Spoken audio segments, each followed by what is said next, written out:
this year, I wanted to ask somebody to speak here who is exploring how we do this. Jackie, where are you? Come on up, come on up. What this feels like. And so I'm excited to introduce Jackie Rassner. You may know her as a parent at Mensch Academy, or from her work with the J-Baby program at Federation.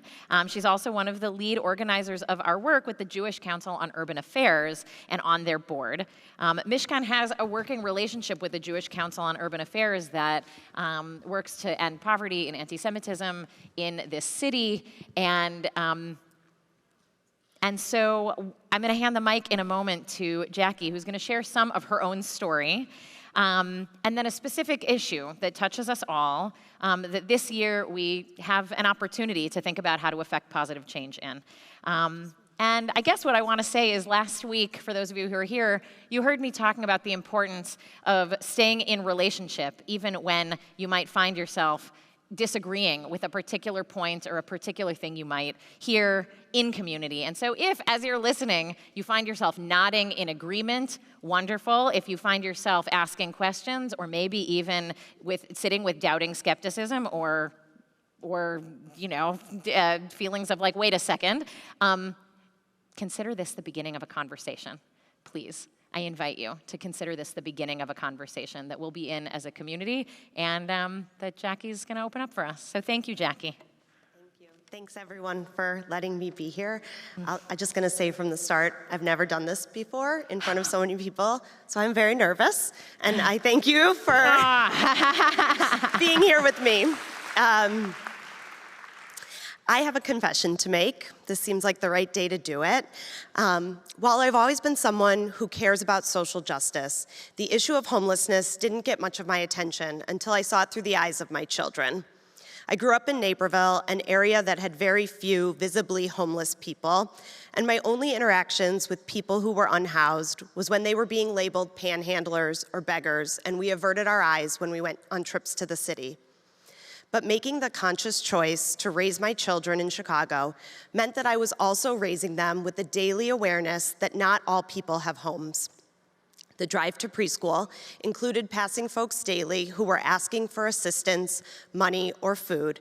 And on most days, with a lack of resources in my car and 3 screaming children, I just drove by, my head dipped in shame. Now, if I've learned anything about parenting, I know that my kids learn more from watching what I do than from what I say I do. So from the time they were born, I committed to always returning the grocery cart, saying please and thank you, and offering anyone who enters our home a drink and a snack. I thought I was doing a good job, but I was ignoring what I was teaching them right in front of me on our daily drives. So to right this wrong, I reached out to Lincoln Park Community Services, a shelter near our home that houses 120 individuals, and I wanted to get involved. For several years in a row, we threw them a Hanukkah party that no one really asked for, but we showed up and celebrated. We made meals for the shelter, often in community with other Mishkanites. We lived near the Old Town Art Fair, and we used our lucrative lemonade stand spot to raise money for the shelter. And it felt like, okay, here, this is the thing we're doing. This is how we're showing up, and we're being good citizens. And this is how we're teaching B'Tselem Elohim, that each person is created in the image of the divine, that each human is worthy of dignity and being seen. Or, as I would whisper into their little ears on walks with them strapped to my chest, every person is a person. It wasn't until I reached out to Mishkan, wanting to get more involved in the justice work in the fall of 2020, that I realized we were trying to solve a gushing wound with a small Band-Aid. That meals and parties and donations are not going to fix a housing crisis affecting 68,000 people. But more on that in a minute. I initially reached out because, like a lot of white people in the summer of 2020, I was feeling a lot. Guilt and shame and confusion and the strong desire to do something. It took the murder of George Floyd to make me fully understand what Rabbi Abraham Joshua Heschel meant when he said, "In a free society, some may be guilty, but all are responsible." I know I'm not the only one who was shaken awake, suddenly wondering what my responsibility is in all of this. It propelled me on the journey of learning how to be an active anti-racist. And with a group of fellow white Mishkanites on Zoom, we worked our way through the book, Me and White Supremacy: Combat Racism, Change the World, and Become a Good Ancestor by Layla Saad. While we worked through the book, we were forced to reckon with the privilege we hold and the systems that have upheld it. Now, Jews come in all colors and races, but here in America, a large number of Jews, we look white. We considered our white privilege in this group and how that intersected with our Jewish identity. How were our parents and grandparents both oppressed and lifted up through America's systems? What were we, white Jews, offered that others were not? And what, if anything, are we willing to give up to create equity? Or how uncomfortable am I willing to be in my quest to be an anti-racist? I think in a lot of ways, this is what Isaiah is here to teach us when he asks, is this the fast that I desire, a day to share? Nope, he says, this is the fast I desire, to share your bread with the hungry and bring the homeless into your home and provide clothing for those who lack it and to not turn away from people in need. Or as I would paraphrase, the good thing you do on Yom Kippur is not the physical fasting, and the good thing we did in book club wasn't having hard conversations. These uncomfortable things are how we learn that we all need to do big, hard things. At book club, and today, we wrestle with challenging feelings and memories. We push through and atone for the mistakes that we have made. But it's what we do in the remaining 364 days that teaches us about who we really are. I thought that showing up as an anti-racist would involve speaking up when someone said a coded remark or a tasteless joke. I thought it would mean not scrolling past a racist Facebook post and instead actually addressing it. Honestly, I thought I was already doing a great job. Turns out I was only scratching the surface. At the same time as the book club, I was beginning to dabble in Mishkan's social justice work and get involved on the economic justice team.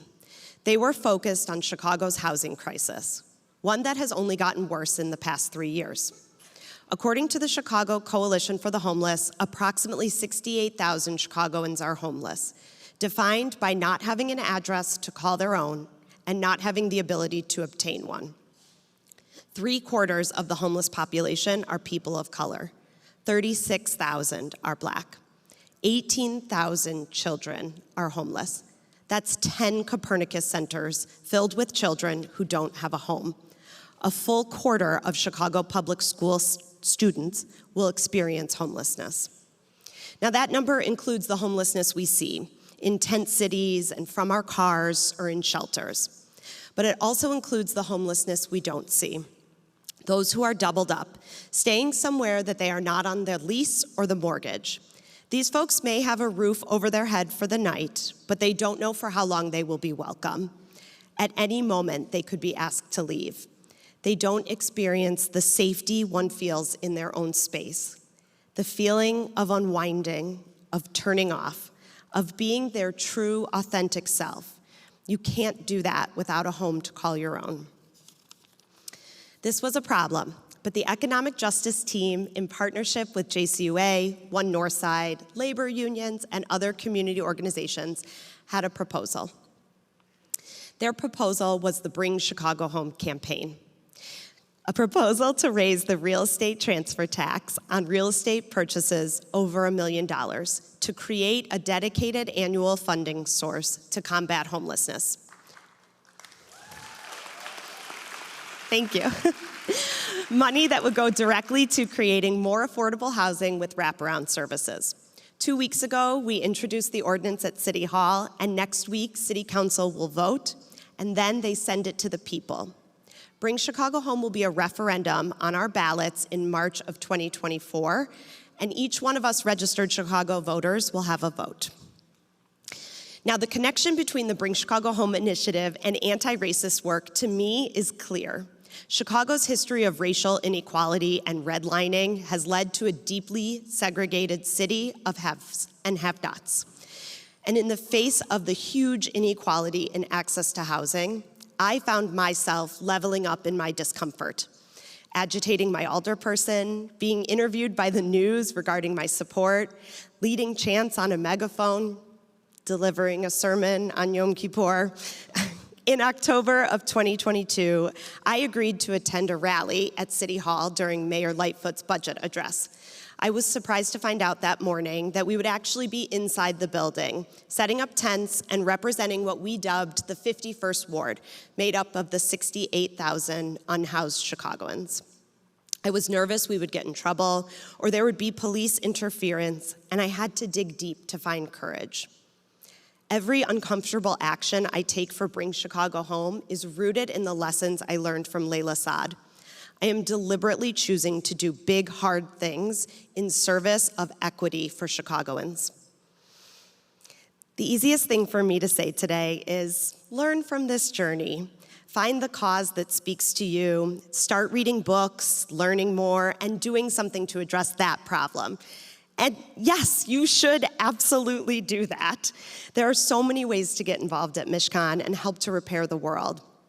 You can serve at the Uptown Cafe or the Beth Emmett Food Kitchen. You can collect and distribute items for refugees, just to name a few. But only systemic change will end the need for these services in the first place. And there is a moment here to make that kind of systems-level change. If you are a registered Chicago voter, you have the opportunity to change history. Because it's rare that you actually get the chance to vote on the policy you want to see. But on March 19th, we will head to the polls and vote on the Bring Chicago Home referendum. And I am asking you to vote yes. And I understand that for some of us, it is voting against our interests, because it is accurate to say that I will one day purchase or sell a home over $1 million, and I will be required to pay an increased real estate transfer tax. But it is not accurate to say that I'm voting against my interests, because I'm interested in a whole lot more than how much money I pay in taxes. I'm interested in, thank you. I'm interested in living in a city that ensures that all children have the benefits that mine take for granted: a safe place to sleep at night, a place to shower and be clean, and the consistency and routine that comes from having a home to call their own. I'm interested in allowing seniors to age with dignity in the comfort of their own space and not on the street. I'm interested in living amongst folks who have access to the mental health care and drug addiction treatment they require. I'm someone who believes that housing is a human right, and it's in my interest to live in a city where that is true. Now, I know there's pushback to the ordinance. I know that the commercial real estate industry is still recovering from the blow of COVID. I know that people are concerned about how this will affect not just them as individuals, but the real estate industry as a whole in Chicago. They're suggesting that housing and rent prices may rise, and that may drive people out of Chicago. We believe that these objections are exaggerated, but it is true that there are unknowns. But what is known is tonight, 68,000 Chicagoans are homeless. Tonight, 18,000 children do not have a bed to call their own. We know that something must be done to right this wrong, and we have an opportunity right now to take a huge step towards ending homelessness in Chicago. Let's take it. Now, if you'd like to talk with me more, I'm heading from here to the social justice table out in the lobby, and I'd love to talk with you and continue the conversation. Or you can feel free to follow up with me after the holiday. All those beautiful staff from Mishkan know how to get in touch with me. And if you're moved by what you heard, and I hope you are, and you want to get involved, please stop by the table and sign up, and we will follow up with you. Because the truth is, we all want to end homelessness, and it's a fair question to ask, who should pay for that and how? Will it hurt to vote yes? Maybe. Will it cost a little more for some of us to buy a house? Yes. It will hurt a little, just like today hurts a little. But in both cases, you are getting the chance to do something and make change. Today is the Holy Day of Atonement, a day to reflect on your choices, assess them, and make goals to do differently in the new year. Today, you are creating something, a vision of the best version of your future self. I invite you to consider the voting booth a time machine that puts you right back in this moment. Because 6 months from now, it will be hard to remember the changes that we all committed to. But on March 19th, you have the direct opportunity to make Isaiah proud, put your words into action, and live out how you know how to be the best of yourself. And if we can all do that, I believe we will see a better Chicago for us all. Thank you.